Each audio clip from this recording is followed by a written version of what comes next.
Yahobu, Bapak Ibu Pendeta, Sinenge, Majelis dan warga Gereja Amin, ini adalah channel YouTube Sinode Gereja Amin.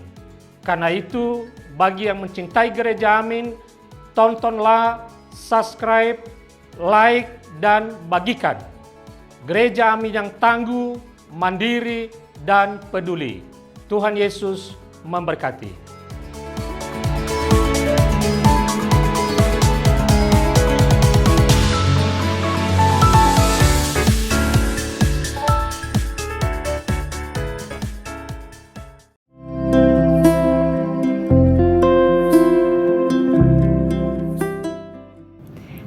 Jumpa kembali dalam acara TFC. Kali ini kita akan menyimak tulisan dari Ibu Elidia Praptanti dalam buku Renungan Teens for Christ yang berjudul Jangan Munafik menurut Roma 2 ayat 17 sampai 29. Bersama dengan saya, Seva Adiana. Mari sebelum kita mendengarkan firman Tuhan, kita berdoa. Mari kita berdoa. Tuhan Allah Bapa kami hari ini sungguh bersyukur untuk penyertaan Tuhan di dalam kehidupan kami. Ya Tuhan, hari ini kami mau mendengarkan firman Tuhan, kiranya Tuhan tolong kami melalui Roh Kudus-Mu supaya firman Tuhan yang kami dengar boleh kami pahami, boleh kami hidupi di dalam kehidupan kami, sehingga kami anak-anak remaja-Mu boleh hidup dalam tuntunan firman Tuhan, hidup mengarah kepada Allah. Terima kasih ya Tuhan Yesus Kristus, tolong kami yang terbatas ini. Amin.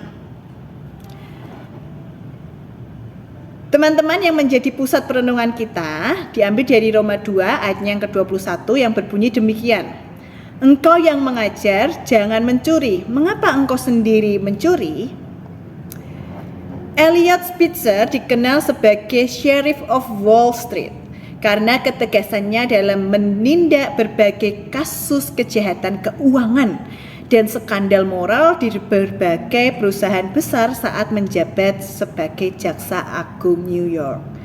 Ia mengkritik dan menghakimi tindakan tidak bermoral, menuntut integritas dan mempromosikan dirinya sebagai figur dengan standar etika tinggi.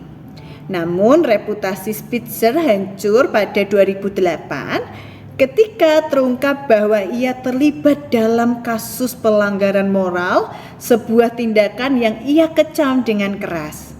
Ironinya, Spitzer sering menuntut pihak lain atas pelanggaran moral serupa, bahkan memanfaatkan kekuasaan untuk menghukum orang-orang yang terlibat dalam aktivitas yang sama.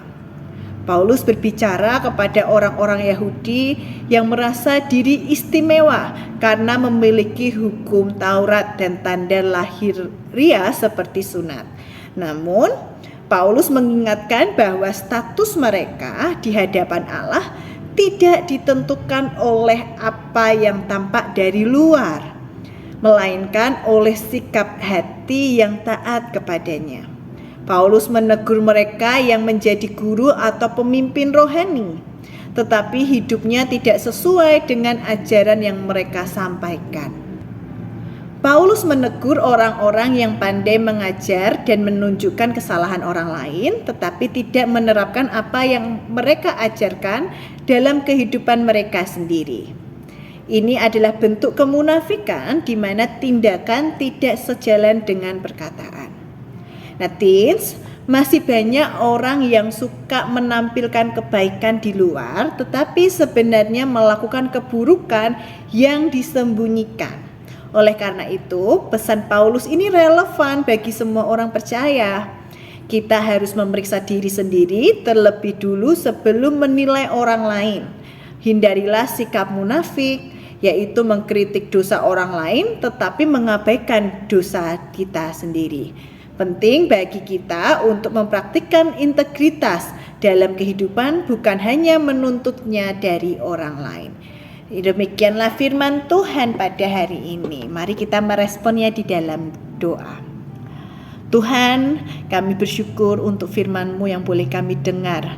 Kami bersyukur hari ini kami diingatkan karena kami adalah anak-anak Tuhan yang diutus untuk menjaga integritas kami sebagai anak Tuhan. Kami diajak untuk tidak mudah melihat kesalahan pada diri orang lain, tetapi kami juga diajak Tuhan untuk boleh mengenali diri kami terhadap apa yang salah yang kami telah lakukan. Kami diajak untuk menjadi anak-anak Tuhan yang baru, yang hidup taat kepada Tuhan dan mengarah kepada Tuhan. Kami juga belajar Tuhan supaya diri kami tidak menjadi orang-orang yang munafik, yang hanya merendahkan orang lain dan meninggikan diri kami sendiri, tapi kami mau menjadi anak Tuhan yang sejati, di mana anak Tuhan hidup di dalam kasih kebenaran dan juga berintegritas dalam kebenaran kasih Kristus. Inilah doa kami Tuhan, tuntun kami senantiasa. Terima kasih Tuhan Yesus Kristus. Amin. Teman-teman, ini renungan kita. Jangan lupa di like, di share, dan di subscribe ya. Tuhan Yesus memberkati.